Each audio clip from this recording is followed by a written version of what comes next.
on Caitlin, eyes are on the lead. I'm just very lucky to be in this moment. Caitlin Clark moving.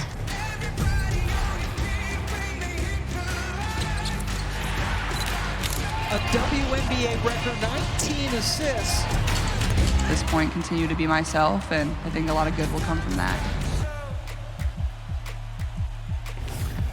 So coming out of college, expectations, they were sky high for Caitlin Clark and the Fever, but to start the season, they had a little bit of a rough go of it. They lost their first 5 games. They ended up 1-8 through their first 9 games. And during that first month, the playoffs, they didn't feel realistic at all. Clark, she struggled with turnovers, and the discourse, it was really centered around this just being an adjustment period. But then Indy entered the Olympic break 11-15 on the year, and then they really turned it around. They've won 7 of their 8 since. They clinched a playoff berth for the first time since 2016, which, by the way, was the last year of Hall of Famer and franchise icon Tamika Catching's career. So Caitlin, she continues to make history. She's the first rookie to win WNBA Player of the Month since the award's inception in 2010, and last night it was no exception. So the Fever, they were hosting the Sparks in this one. Of course, Tyrese Halliburton, Chiney pulling up to take in the action. He's been consistent. Yeah, he's been showing up. Third quarter was we're going to pick this one up, tied at 55. Clark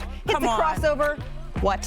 When you're able to just dribble like that back, you gotta, that's just hard. It's hard. You gotta send more help. By the way, her 100th three-pointer through the season, 34 games, passing Ryan Howard for the fewest career games to reach 100 points. And then just a couple seconds in transition, she is so fast, deceptively fast. That's why they are able to score these big numbers, because they do their damage in transition. Right here, Clark, quick 5 points for Clark. The Fever lead 66-64. Ooh, tough one. A little push off to 3. And then Fever pushing their lead again. So let's go ahead, Sinead, here to the fourth quarter. Early fourth, the Fever up. Clark dribbles behind the back, drains the 3. It's like pick your poison, right, but you can't, because all of the players are playing well. She finished with 4 3-pointers.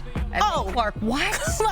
like a little dime behind the back to Aaliyah Boston for the bucket and the foul. I mean, just making phenomenal passes, and then Boston with the finish there. She's fired up after that energy. One. And then under 30 seconds left to play here. She's 1 rebound shy of a triple-double, and she knows it. This is actually really funny if you watch Kelsey Mitchell, because she's like looking around like, wait, what's happening? Yeah, I don't know if she knew the memo. Making sure. Clark gets high fives from her teammates after she secures her second triple-double of the season. Take a listen to Clark's reaction post-game. Did you know you were 1 rebound away from your second triple-double? Of course I knew, but somebody had to get the rebound, so AB was joking. We always joke about stealing each other's rebounds, so it was funny.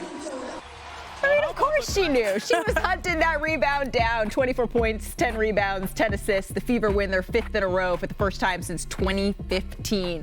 So Caitlin Clark finished with that triple-double. She just continues her superstar trajectory. She's the only rookie in WNBA history with a triple-double, and now has 2 in her debut campaign. 2024 is the 25th season for the Fever in the W, and Clark is the only player in franchise history to ever get a triple-double. And you know we had to bring in our girl Sinead to break it all down. What have you seen, Sinead, from Caitlin during this Fever turnaround? Look, the hottest team in the WNBA right now is the Indiana Fever. Kelsey Mitchell has been balling. Lexi Hall has been an X factor, and that was a great chess move, just getting this lineup with chemistry. But make no mistake, Caitlin Clark is doing things beyond her years. Let me show you how good 22 has been. She's on pace to generate the most points in a season in WNBA history.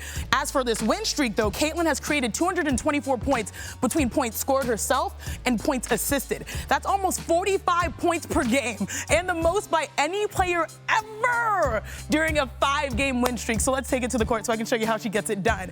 First, let's talk about off ball. This is an Iverson cut over 2 screeners. Then there's a pin down. Then there's a chase. Then there's a double contest, all to get this shot. That is not easy work, but she makes it look like slight work. Now let's go to on ball when she has the ball in her hands. She's initiating the offense, just able to use her skills, probing, good little quick screen, but then 2 go with her. Dantas is able to slip to the mid-range to knock down a nice bunny. So she's able to not only score herself, but she's distributing the ball. But last but not least, I mean, y'all, it's what I've said in transition. Once she gets the ball, you have to really sprint back because of plays like this. She's able to draw 2. I mean, these are elite advanced type of situations that rookies don't normally do.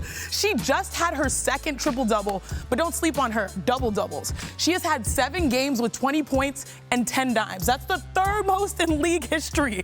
The Fever are not a matchup that anybody wants to play right now, Malika.